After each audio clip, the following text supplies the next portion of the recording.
Okay, so let's talk about map keys for a second. They are useful, especially in Creo when you're trying to automate or streamline things, repetitive tasks specifically, mainly as a user tool. However, there are situations where there isn't an API available or a sequence of events that you need to do that can be done with the APIs that you want to record a map key for and then just kind of use it instead or alter the map key to become part of a bigger process, like put variables in it and things like that, which you can do with Nitro-CELL very easily.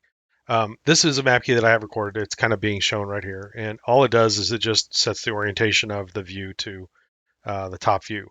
So we're going to take this map key and we're going to make it run using a table from within this Excel document.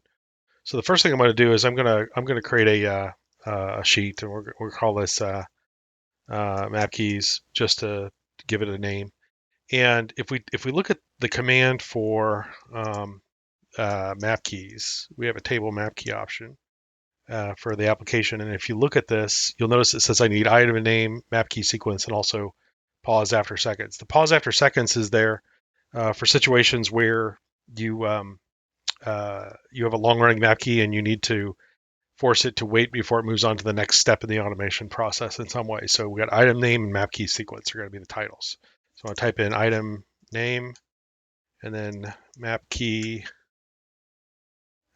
sequence, SEQ. And I'm just going to highlight this and then say Control T and say that this is now a table. I've just created a table in Excel and it has headers. And we'll call this map key TBL is the name of that table. So, for example, if I say basket.prt, and then my map key sequence is actually this part of the map key right here. So I'm going to select this and copy and simply double click in and paste. So that is the value of the map key that is going to be ran. Clean this up a little bit here.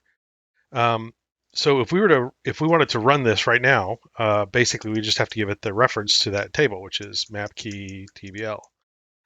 So if we kick this off in a little bit of kilter here, I'm going to minimize this, just say run, then you'll see that in fact that map key ran.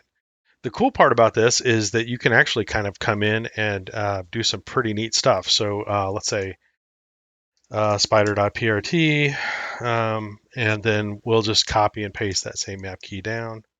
And let's say front plate PRT, and we'll do the same thing again.